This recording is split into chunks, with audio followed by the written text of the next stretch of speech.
Mechanism of breathing. ठीक है, तो मैकेनिज्म ऑफ ब्रीदिंग देखते हैं। तो मैकेनिज्म ऑफ ब्रीदिंग, ठीक है, तो ब्रीदिंग का मैकेनिज्म देख रहे हैं। ठीक है, तो ब्रीदिंग का मैकेनिज्म अगर देखेंगे तो सबसे पहले तो देखते हैं ब्रीदिंग रेट। ठीक है, तो ब्रीदिंग रेट क्या होता है। ठीक है, तो ब्रीदिंग रेट अगर पूछेगा क्या होता है तो ये आपको याद रखना है कि ब्रीदिंग रेट जो है ये हम लोग में, अडल्ट में, ठीक है, और इन्फेंट में। ठीक है, तो यहां पर इन्फेंट अगर हम कहेंगे, ठीक है, तो इन्फेंट अगर कहते हैं तो उनमें ब्रीदिंग रेट थोड़ा ज्यादा होता है। ठीक है, उसको कहते हैं अप टू 44 टाइम्स। कितना होता है? 44 टाइम्स होता है। इन्फेंट में कितना होता है? 44 टाइम्स होता है पर मिनट। तो ये आपको ध्यान में रखना है कि 44 टाइम्स पर मिनट होता है। ठीक है, लेकिन अगर यही हम अडल्ट में कह दें, अडल्ट, ठीक है, अडल्ट में तो कितना होगा? तो अडल्ट में जो होता है 12 to 16 टाइम्स होता है। 12 to 16 टाइम्स पर मिनट। ठीक है, तो 12 से लेकर 16 टाइम्स पर मिनट। अगर हम देखेंगे तो ये याद रखना है कि ब्रीदिंग रेट जो होता है वो इन्फेंट में 44 होता है, और अडल्ट अगर देखेंगे तो कितना? 12 to 16। आपके एनसीईआरटी में दिया हुआ है 12 to 16, इसमें 12 आप मान के चलिए, तो 12 5 या 60 means one breathing last for 5 second. ठीक है, तो हम लिख सकते हैं इसको कि एक ब्रीदिंग कितने समय के लिए होता है? वन ब्रीदिंग जो होता है लास्ट फॉर कितने? 5 सेकेंड। ठीक है, तो एक ब्रीदिंग अगर देखेंगे तो कितने सेकेंड के लिए होता है? 5 सेकेंड के लिए होता है। ठीक है, तो ये ब्रीदिंग रेट हो गया।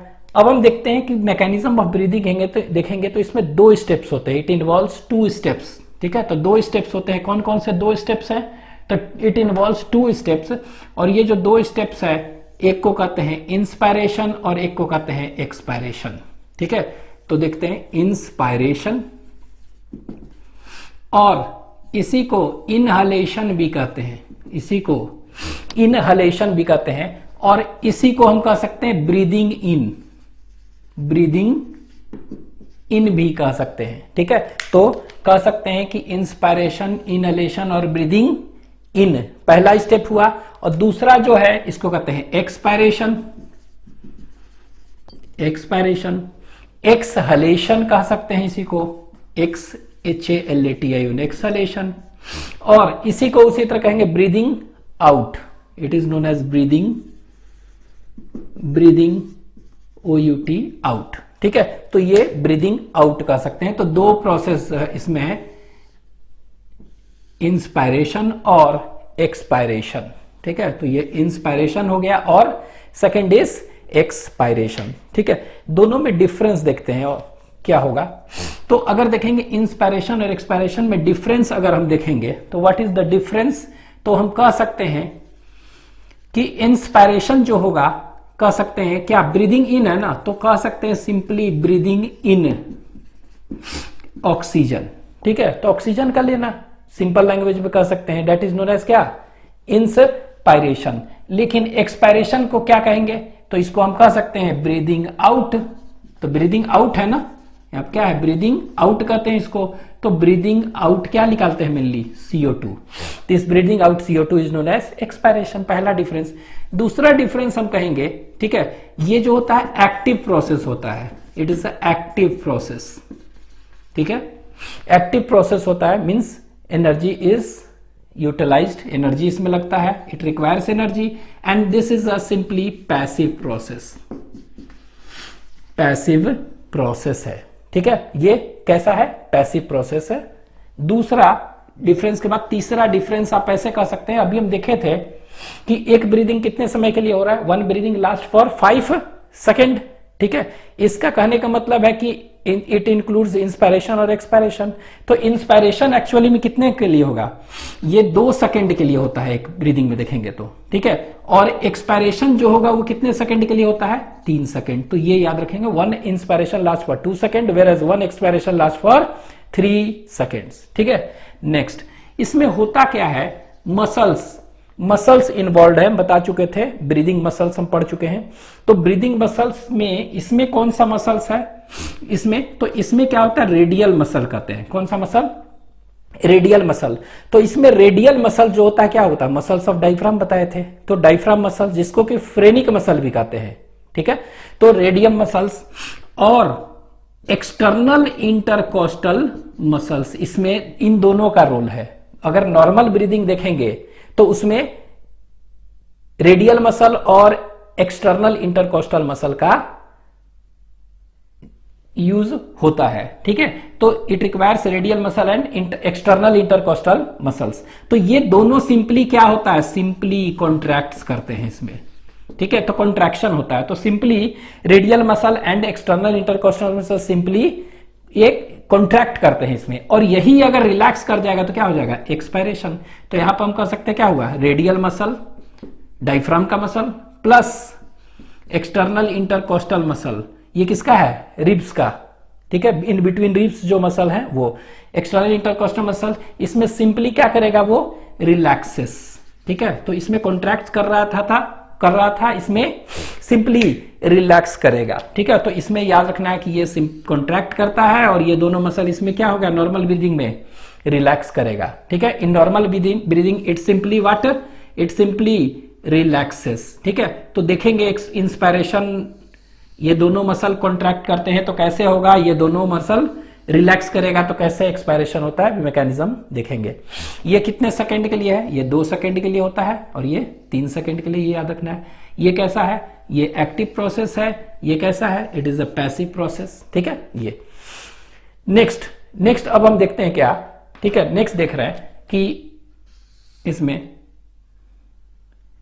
कि इंस्पायरेशन अगर होना है, ठीक है, अगर इंस्पायरेशन होना है तो क्या होगा, क्या होना चाहिए कि इंस्पायरेशन होना है तो बाहर से एयर अंदर आना है ना, यानी बाहर एटमॉस्फेरिक प्रेशर ज्यादा होना चाहिए लंग्स के प्रेशर के कंपैरिजन में। Means for inspiration to occur atmospheric pressure should be high as compare to intra pulmonary pressure, lungs के अंदर प्रेशर, ठीक है। तो हम यहां पर फोर्थ डिफरेंस हम कह सकते हैं कि कौन सा, इंट्रा पल्मोनरी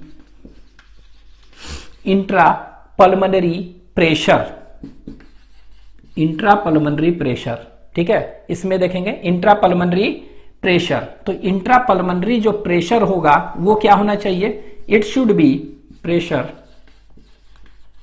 ये शुड बी लेस। इस केस में क्या होगा, it should be less than atmospheric pressure, ATM pressure, ठीक है। तो एटमॉस्फेरिक प्रेशर से ये क्या होना चाहिए, कम होना चाहिए। मतलब कि एटमॉस्फेरिक प्रेशर क्या होना चाहिए, वो ज्यादा होना चाहिए, तभी ना एयर अंदर आएगा। इसमें क्या होना चाहिए, इसमें देखेंगे कि इंट्रा पल्मोनरी प्रेशर जो होगा, ठीक है, अगर हमको बाहर निकालना है तो अंदर ज्यादा होना चाहिए, should be greater as compare to atmospheric pressure, ठीक है। तो ये ज्यादा होना चाहिए, तभी क्या होगा, लंग्स के अंदर प्रेशर ज्यादा होगा, एटमॉस्फेयर कम होगा तो एक्सपायरेशन होगा। तो ये आपको याद रखना है, लिख देते हैं। ये ब्रीदिंग देखेंगे, अगर you will see breathing, this breathing is of 2 types. तो ये ब्रीदिंग जो है ना, ये 2 टाइप्स के देखेंगे हो सकता है। कौन कौन से 2 टाइप्स के ब्रीदिंग है, तो एक ब्रीदिंग जो है उसको हम कहते हैं that is known as normal breathing. ये जो नॉर्मल ब्रीदिंग हम लोग का कर रहे हैं वो, और इसी को नॉर्मल ब्रीदिंग को हम क्या कहते हैं, एब्डोमिनल ब्रीदिंग कहते हैं। It is known as what, abdominal breathing. तो नॉर्मल ब्रीदिंग और एब्डोमिनल ब्रीदिंग कहेंगे, ठीक है। दूसरा जो ब्रीदिंग होता है उसको हम क्या कहेंगे, दैट इज नोन एज, इसको कहते हैं सेकेंड वाला जो होगा उसको हम कहते हैं that is known as thoracic. कौन सा, thoracic breathing, THORACIC, thoracic breathing कहते हैं। और इसी थोरेसिस ब्रीदिंग को प्रेगनेंसी के समय ये होता है मेनली, और ये नॉर्मल कंडीशन में हो रहा है, ठीक है। और ये प्रेगनेंसी के समय में देखते हैं ज्यादा, तो इसीलिए प्रेगनेंसी कह सकते हैं, प्रेगनेंसी के समय। तो प्रेगनेंसी अगर ब्रीदिंग कहेंगे तो यही होगा, ठीक है।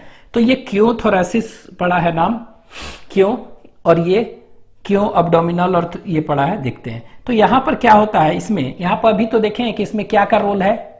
नॉर्मल ब्रीदिंग अगर देखेंगे तो रेडियल मसल और एक्सटर्नल इंटरकोस्टल मसल्स का रोल है, ठीक है, इसमें रोल है। तो यहां पर देखिए रेडियल मसल यहां पर भी है, तो इसमें क्या कर रहा है, कंट्रैक्ट कर रहा है, radial muscle plus external intercostal muscle का रोल है इसमें भी उसी का, इसमें भी अगर देखेंगे तो क्या का रोल है, उसी का रोल है। मतलब क्या का, तो radial muscle plus external intercostal muscle का ही रोल है, ठीक है। लेकिन अंतर क्या है कि नॉर्मल जो ब्रीदिंग कर रहे हैं ना, नॉर्मल ब्रीदिंग है, ठीक है, तो उस केस में हम देखते हैं किसका रोल है, उस केस में हम देखते हैं कि रोल जो है रेडियल मसल का सबसे ज्यादा रोल है, ठीक है।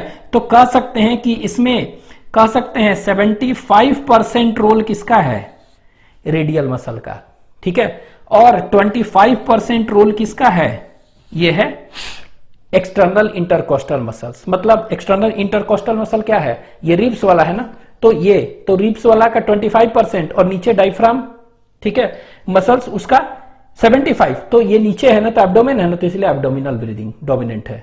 लेकिन सपोज करें प्रेगनेंसी केस ऑफ प्रेगनेंसी अगर है कोई, तो कोई बच्चा ग्रो कर रहा है यूटेरस में, तो यहां नीचे वाला क्या है, देखते हैं जनरली कि डायफ्राम का मसल ज्यादा कॉन्ट्रैक्ट रिलैक्स करेगा, तो ये क्या होगा, तो वो चांसेस है कि जो बच्चा जो है उसमें कुछ डैमेज हो सकता है ना, तो उससे बचने के लिए क्या होता है, एक्सटर्नल इंटरकोस्टल मसल का रोल ज्यादा हो जाता है, उल्टा हो जाता है 75%। तो इसका रोल कितना हो जाएगा, 75% रोल हो जाएगा, और इसका कितना हो जाएगा, 25% हो जाएगा, ठीक है।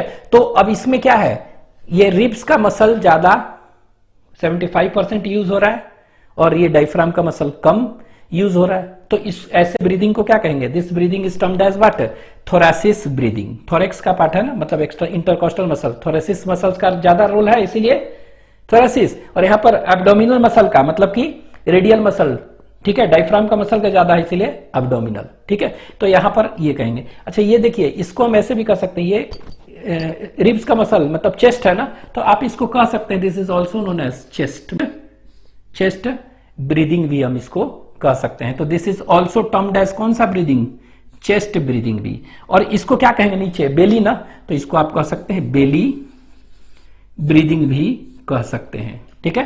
तो याद रखेंगे this is, there are two types of breathing on the basis of dominancy of which muscles, कौन सा मसल्स है। अगर चेस्ट का मसल्स मतलब कि रिब्स का मसल्स अगर ज्यादा रोल है तो इसको कहते हैं चेस्ट और थोरेसिस ब्रीदिंग।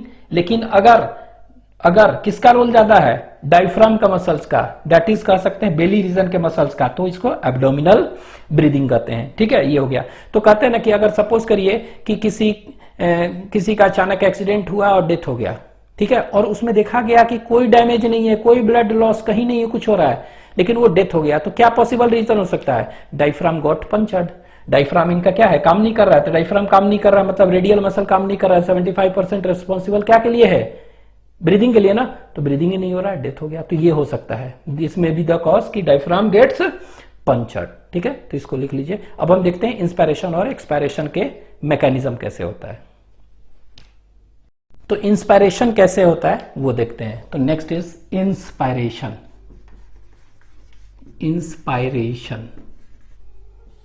ठीक है, तो इंस्पायरेशन देख रहे हैं कैसे होता है। तो इंस्पायरेशन में देखेंगे, अभी हम बताए थे कि कौन से मसल्स का रोल है, तो इसमें हम बताए थे रेडियल मसल्स का रोल है और एक्सटर्नल इंटरकोस्टल मसल्स का रोल है, ठीक है।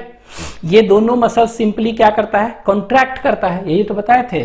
तो ये दोनों मसल सिंपली कॉन्ट्रैक्ट करेगा। तो ये देखिए, ये वाला मसल है रेडियल मसल, डायफ्राम का मसल है और इसी को फ्रेनिक मसल कहते हैं। और ये एक्सटर्नल इंटरकोस्टल मसल्स जो है ये किसका है, ये रिब्स का है, ठीक है। तो ये दोनों के दोनों मसल्स क्या कर रहे हैं, ये कॉन्ट्रैक्ट कर रहा है। तो ये देखिए, ये दोनों के दोनों मसल कॉन्ट्रैक्ट कर रहा है, ठीक है। तो ये रिब्स मसल जब कॉन्ट्रैक्ट करेगा तो डायफ्राम में क्या क्या चेंजेस आएगा, तो यहां पर लिख दे रहे हैं डायफ्राम में क्या चेंज आएगा। और यहां पर देखेंगे रिब्स और स्टर्नम में क्या चेंज आएगा, रिब्स एंड स्टर्नम में क्या क्या चेंजेस आएगा, ठीक है। तो डायफ्राम कैसा हो जाएगा, रिब्स और स्टर्नम, ठीक है। इनमें क्या क्या चेंजेस आएगा। ठीक है, तो देखते हैं रिब्स एंड स्टर्नम में क्या होगा और इसमें। ठीक है, ये नेक्स्ट यहां देखिए, ये एक्चुअली में क्या था, जब इंस्पायरेशन, जब सांस हम ले रहे हैं, ठीक है, तो ये डायफ्राम हमारा कैसा होता था, डायफ्राम जो है ऐसे होता है, कैसा होता है ये देख रहे हैं, इस तरह का होता है डायफ्राम। कैसा है, ये डोम शेप्ड है। कैसा है, नॉर्मल डायफ्राम डोम शेप्ड है। तो ये वाला शेप जो कहते हैं कौन सा है, that is known as diaphragm. तो दिस इज डायफ्राम, तो इसको हम यहां पे लिख दे रहे हैं, ये क्या है, ये दिस इज डायफ्राम। डायफ्राम ये कैसा होता है, नॉर्मल जो देखते हैं डोम शेप्ड होता है।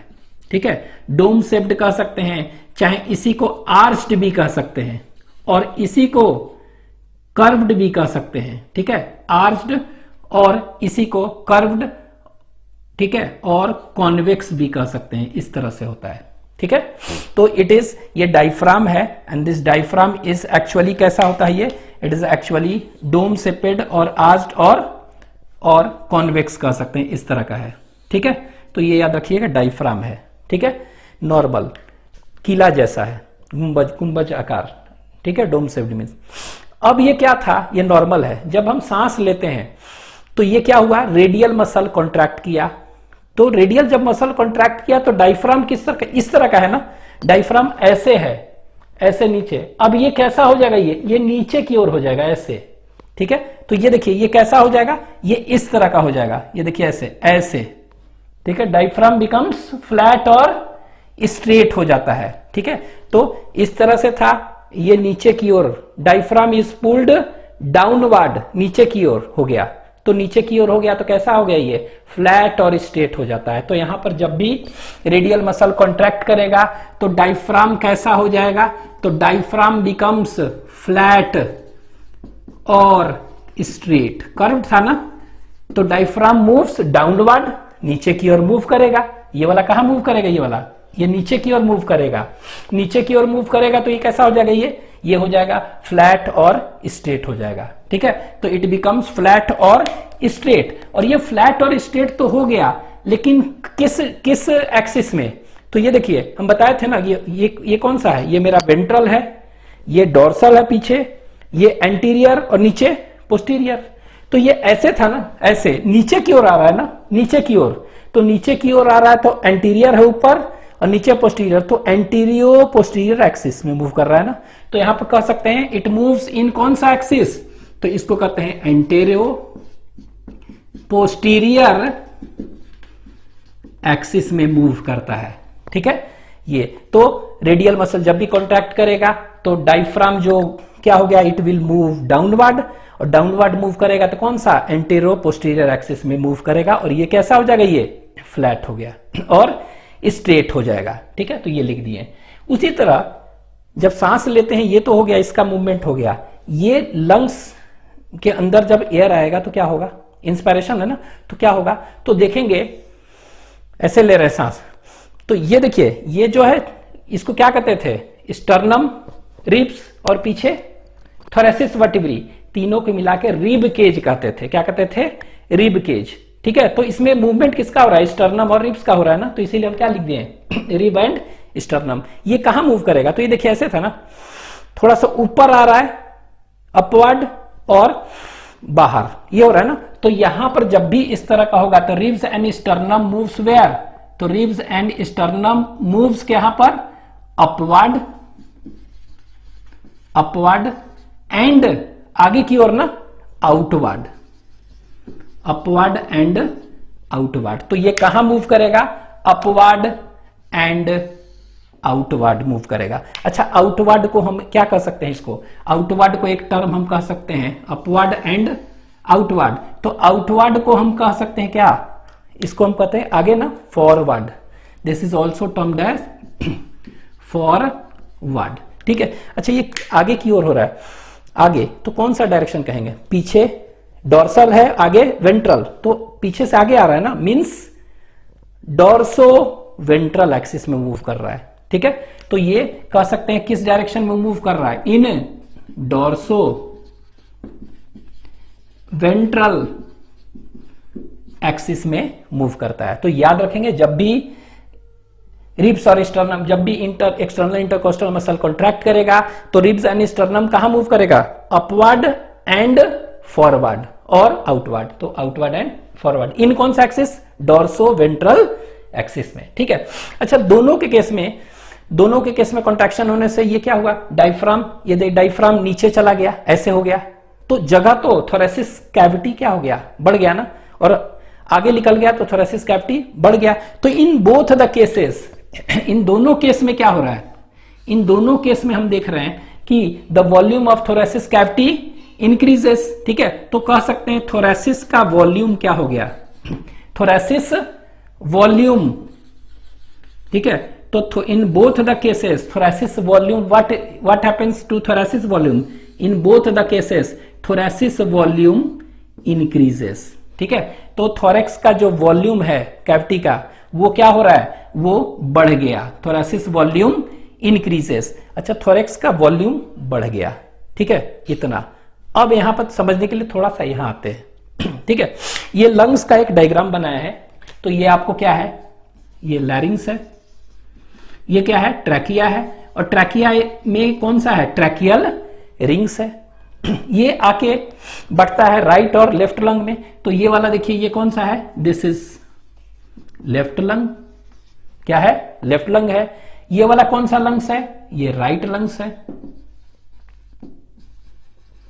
ये राइट लंग है, ठीक है। ये अब देखिए लेफ्ट लंग राइट लंग बताए थे, थोड़ा सा बता दें, और ये तो डायफ्राम है। ये वाला जो लंग्स है लेफ्ट लंग, यहां पर एक होता है कौन सा फीजर, इस तरह का फीजर है, ऐसे यहां पर है, ऐसे है, ठीक है। तो इसको हम कहते हैं कौन सा fissure, this is known as oblique fissure. तो oblique fissure is present in both, ठीक है। तो ये हम बताए थे कि दोनों में ऑब्लिक फीजर होगा, तो लिख भी दे रहे हैं, oblique fissure is present in where, right as well as left lungs both. इसके बाद यहां पर एक और होता है कौन सा, हॉरिजेंटल फीजर, देख रहे हैं।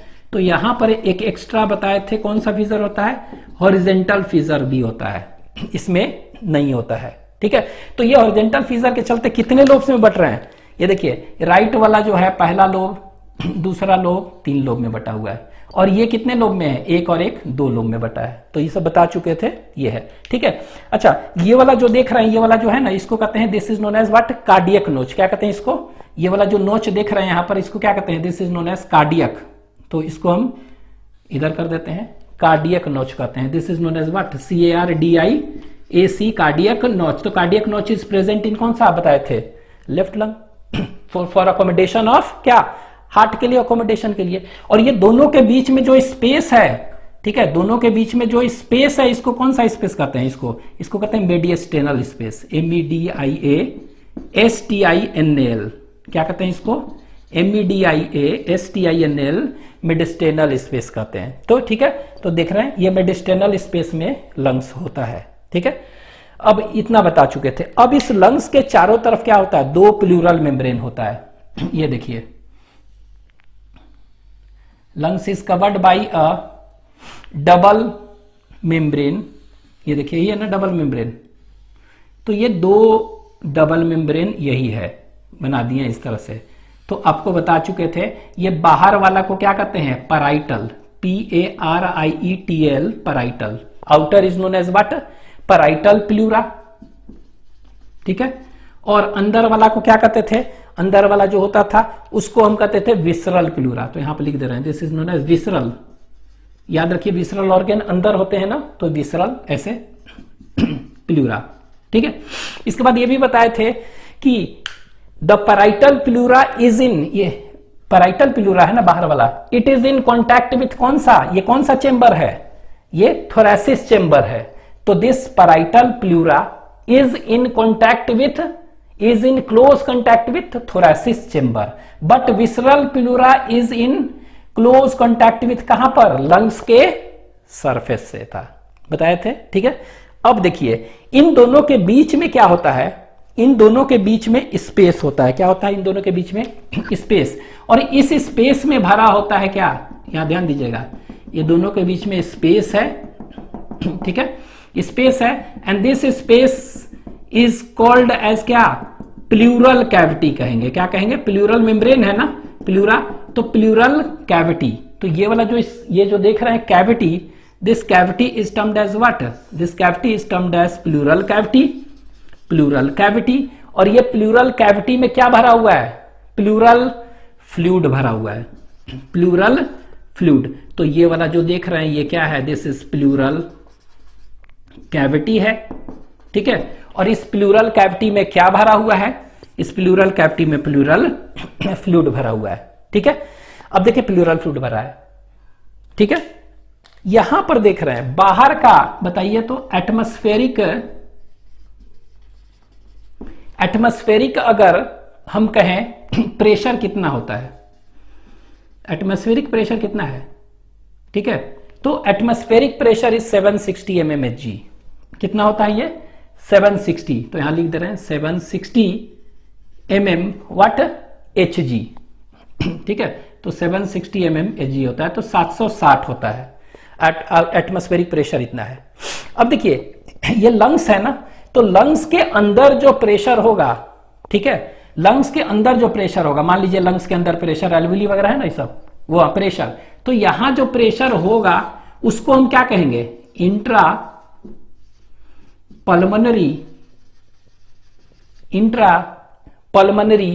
प्रेशर कहते हैं इसको। क्या कहेंगे? लंग्स के अंदर प्रेशर कहेंगे, चाहे एल्वियोली के अंदर कह सकते हैं, जो भी सभी एल्वियोली के अंदर, और लंग्स के अंदर जो प्रेशर है उसको क्या कहेंगे? Intra pulmonary pressure. ये कितना होगा? तो ये भी याद रखिएगा 760 mmHg होता है। कितना होता है? सेम। तो आप खुद बताइए, एयर बाहर 760 है और इंट्रा पल्मोनरी प्रेशर भी 760 है नॉर्मल कंडीशन में, तो क्या होगा? एयर आ पाएगा? नहीं आएगा। Air will not come inside. कब आएगा? जब ये इसका प्रेशर, लंग्स के अंदर प्रेशर जैसे ही 758 हो गया, बाई चांस कम हो गया, तब क्या हो गया? तब एयर 760 से कहां?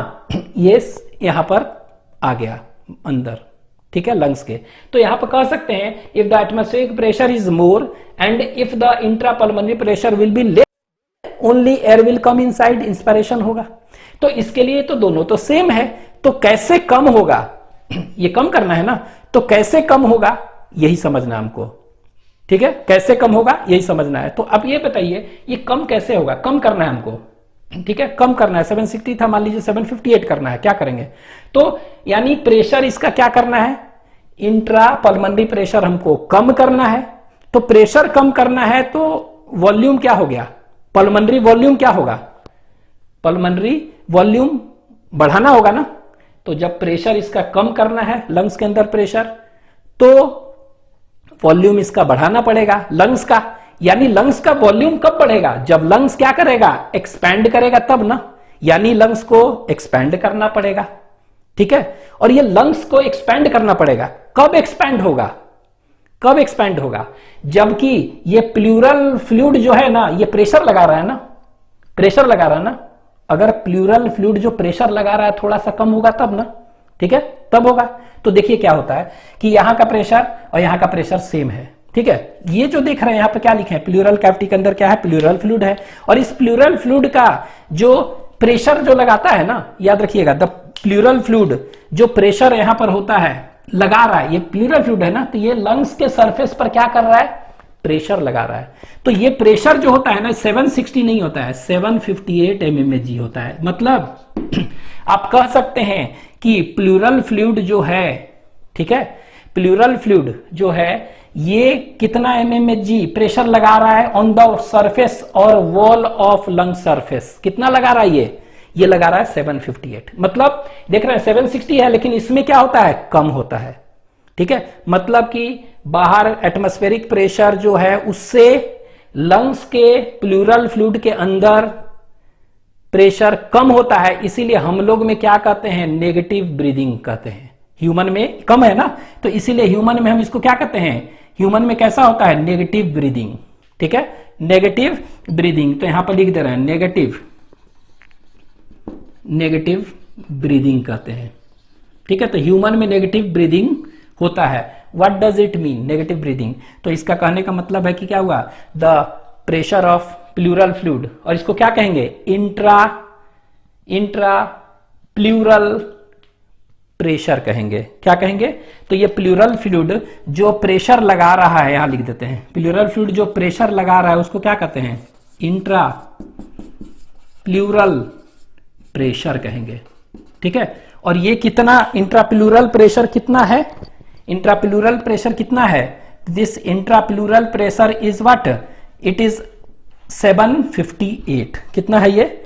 758। तो यहां पर हम लिख दे रहे हैं क्या होता है ये इंट्राप्लूरल प्रेशर कितना होता है? 758 mmHg कम होता है। और ये कम होता है ना, तो एटमॉस्फेरिक प्रेशर के कंपैरिजन में कम है, इसीलिए हम लोग में कैसा कहते हैं? नेगेटिव प्रेशर ब्रीदिंग कहते हैं। ठीक है, तो नेगेटिव ब्रीदिंग कहते हैं। ठीक है, तो ये ध्यान में रखना है आपको। हम लोग में नेगेटिव प्रेशर ब्रीदिंग और नेगेटिव ब्रीदिंग होता है। कहने का मतलब कि जो प्लूरल फ्लूइड के अंदर जो प्रेशर है वो स्लाइटली कम होता है as compare to atmospheric pressure. ठीक है, अब कहानी स्टार्ट हुआ। यहां देखिए, ये जब हुआ था, ये जब भी ये डायफ्राम के मसल और एक्सटर्नल इंटरकोस्टल मसल कॉन्ट्रैक्ट किए, तो कॉन्ट्रैक्ट किया तो ओवरऑल क्या हुआ? ओवरऑल थोरेसिस वॉल्यूम क्या हो गया? थोरेक्स का वॉल्यूम बढ़ गया। ठीक है, अब ये थोरेक्स का वॉल्यूम बढ़ गया, तो ये देखिए बाहर क्या है बताए थे ना, थोरेसिस वॉल्यूम क्या होता है? तो ये इसके चारों तरफ की जो है थोरेक्स है ना, थोरेसिस कैविटी है ना इसके चारों तरफ, तो थोरेसिस चेंबर है। तो बताए थे thoracic chamber is an anatomically air tight chamber होता है, एयर टाइट।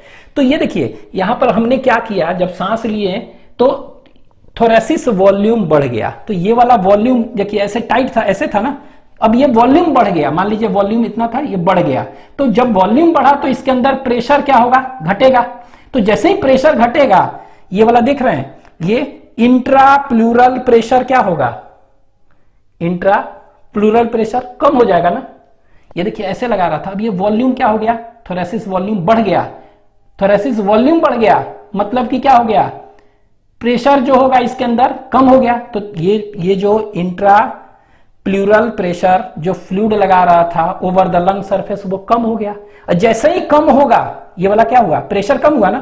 तो ये देखिए इधर से ऐसे लगा रहा था, ये देखिए ये ऐसे करके ये प्रेशर लगा रहा है ना, ये देखिए ऐसे ऐसे प्रेशर लगा रहा है, ये लगा रहा है। तो जैसे ही वॉल्यूम, थोरेक्स का वॉल्यूम क्या हो गया? बढ़ गया। तो वॉल्यूम बढ़ गया तो प्रेशर घट जाएगा ना।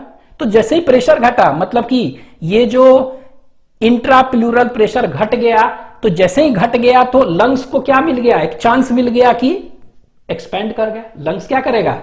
एक्सपेंड कर जाएगा, फूल जाएगा। और ये लंग्स जब एक्सपेंड करेगा तो इसका वॉल्यूम अंदर क्या हो गया? वॉल्यूम लंग्स का क्या हो जाएगा? बढ़ जाएगा। प्रेशर लंग्स के अंदर घट जाएगा, और जैसे ही घटा बाहर से क्या हुआ? एयर आ गया। तो इस तरह होता है एक्चुअली में। तो यहां पर हम लिख दे रहे हैं क्या हुआ कि थोरेसिस वॉल्यूम बढ़ गया। अच्छा, थोरेसिस वॉल्यूम जैसे ही बढ़ा, प्रेशर क्या हुआ? घट गया ना। किसका? तो यहां पर कह सकते हैं इंट्राप्लूरल प्रेशर।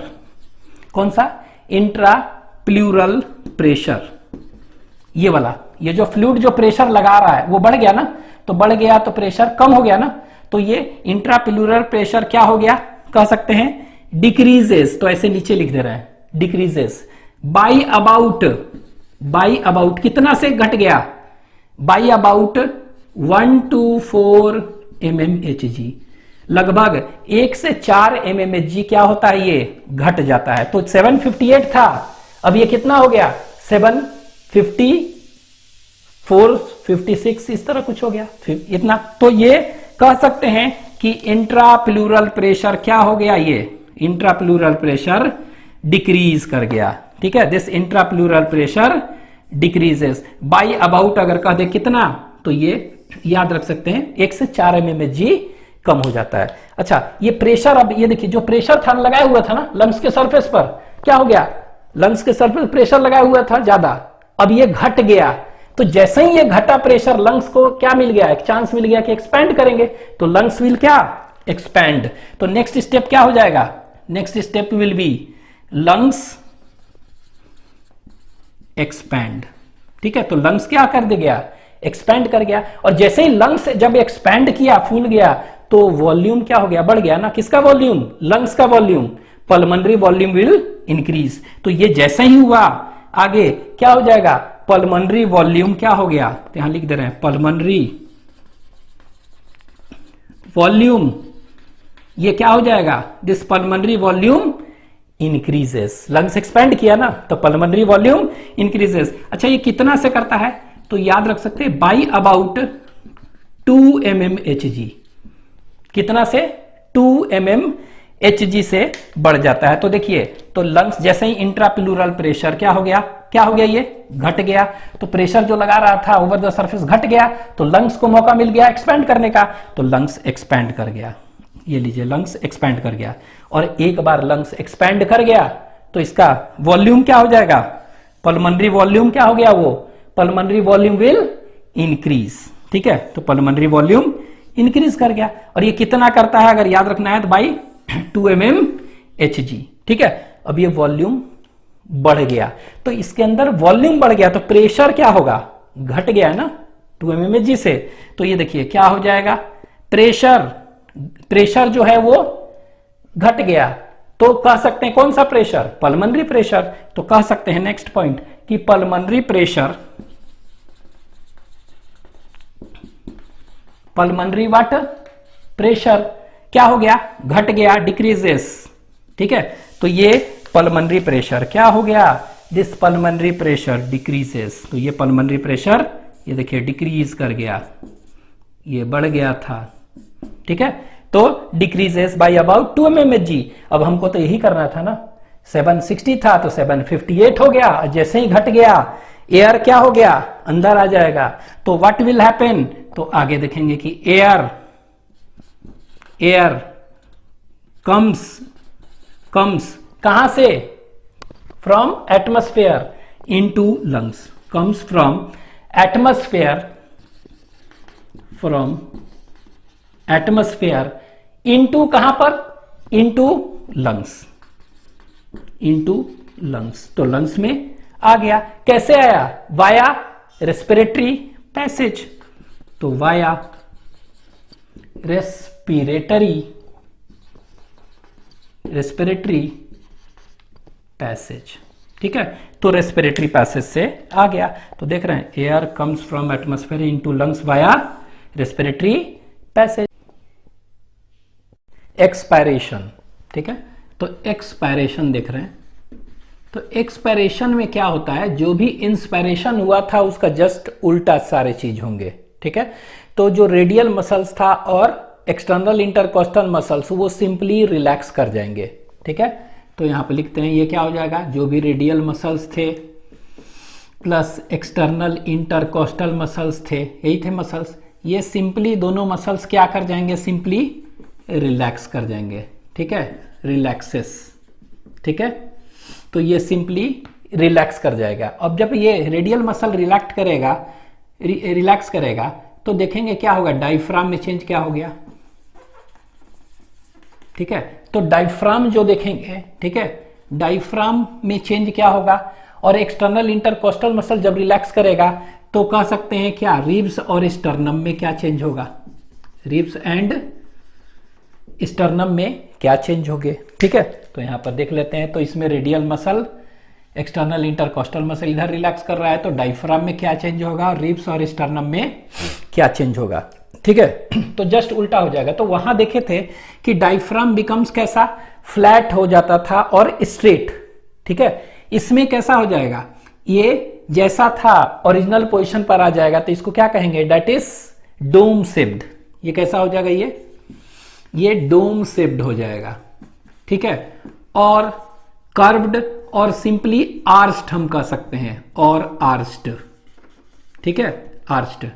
लेकिन ये रिब्स और स्टर्नम कैसा हो जाएगा, वहां पर हम देखे थे क्या, वहां पर हम देखे थे कैसा हो जाता था कि ribs and sternum moves upward and outward, लेकिन यहां पर क्या हो जाएगा, ओरिजिनल तो डाउनवर्ड एंड आउटवर्ड था वहां, तो यहां पर क्या हो जाएगा, इनवर्ड। अच्छा, इनवर्ड को हम क्या बोले थे, वहां पर आउटवर्ड को हम बोले थे फॉरवर्ड, और ये इनवर्ड आ रहा है मतलब कि बैकवर्ड इसको हम कह सकते हैं, तो it is also known as backward. ठीक है, तो ये हो जाएगा। तो यहां पे देखिए डायफ्राम इस तरह हो गया, ये कैसा हो गया, डोम शेपेड और आर्च्ड हो गया, और ये इस तरह से हो गया। ठीक है, अब यहां पर देखेंगे ये किस एक्सिस में हुआ था, ठीक है।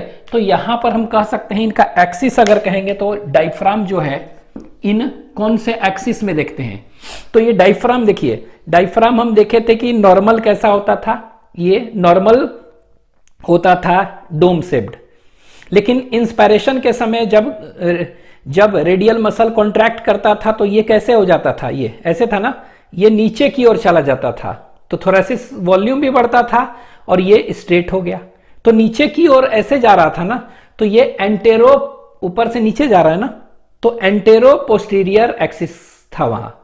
लेकिन यहां पर अब क्या हो रहा है, ये डोम शेप्ड हो जा रहा है, कैसा हो जा रहा है ये डोम शेप्ड, इसका मतलब स्ट्रेट था, ये फिर से वापस चला गया ऐसे ऊपर, तो कहने का मतलब नीचे से ऊपर जा रहा है, तो क्या कहेंगे पोस्टीरियो एंटीरियर एक्सिस में हो रहा है चेंज, ठीक है। इन पोस्टेरो एंटीरियर एक्सिस में हो रहा है यहां पर, ठीक है। तो और ये कैसा हो गया, ये फिर से डोम शेपेड हो गया, ठीक है।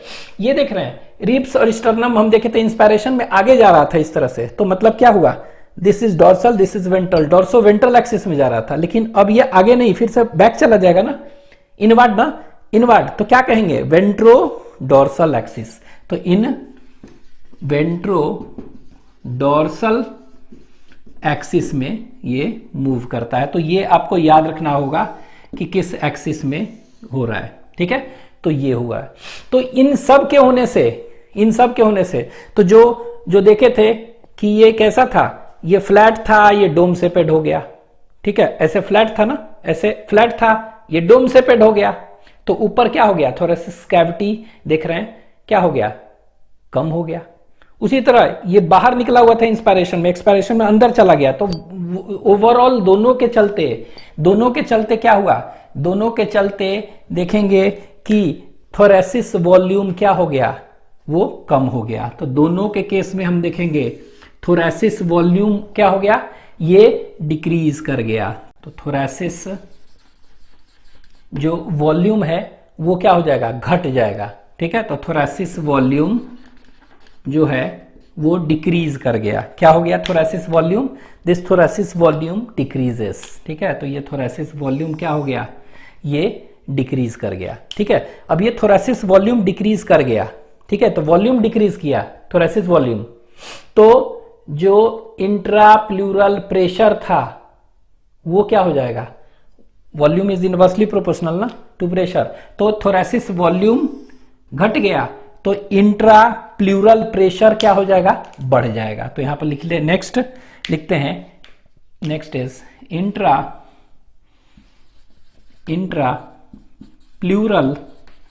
ठीक है, इंट्राप्लूरल प्रेशर जो है वो क्या हो जाएगा, बढ़ जाएगा, इंक्रीजेस, ठीक है।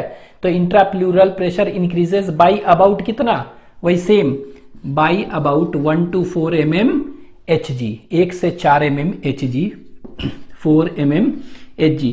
तो जो भी वहां हुआ था वही सेम प्रोसेस है, उसका क्या हो जा रहा है, यहां पर उल्टा हो जाएगा। तो कह सकते हैं इंट्राप्लूरल प्रेशर क्या हो जा रहा है, ये बढ़ जा रहा है, बाई अबाउट अगर पूछ देगा कितना, 1 to 4 mm Hg, ठीक है, ये बढ़ गया।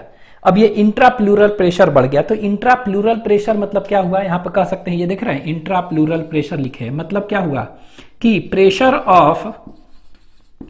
ऑफ प्लूरल फ्लूइड, तो जो भी प्लूरल फ्लूइड था उसका pressure over the lung surface, lungs के सरफेस पर जो प्रेशर था वो क्या हो गया, वो बढ़ गया, ठीक है। तो प्रेशर जो था लंग के सरफेस पर बढ़ गया, तो आप खुद बताइए बढ़ गया तो लंग्स को क्या करेगा, जो एक्सपेंड किए हुआ था उसको क्या कर देगा, दबा देगा ना, मींस लंग्स क्या हो जाएगा, कॉम्प्रेस्ड, ठीक है। तो लंग्स क्या हो गया इस केस में, तो इस केस में हम देखेंगे कि लंग्स जो होंगे वो क्या हो जाएंगे, लंग्स आर कॉम्प्रेस्ड, तो लंग्स कॉम्प्रेस्ड हो गया, ठीक है, लंग्स आर कॉम्प्रेस्ड, तो ये लिख दे रहे हैं, लंग्स क्या हो गए, दबा दिया गया, क्यों, क्योंकि यहां पर हम बताएं कि थोरेसिस वॉल्यूम घटा, तो जैसे ही घटा प्रेशर जो है इंट्राप्लूरल प्रेशर बढ़ा, ठीक है, इंट्राप्लूरल प्रेशर बढ़ा, और इंट्राप्लूरल प्रेशर बढ़ा तो pressure of pleural fluid over the lung surface क्या हो गया, वो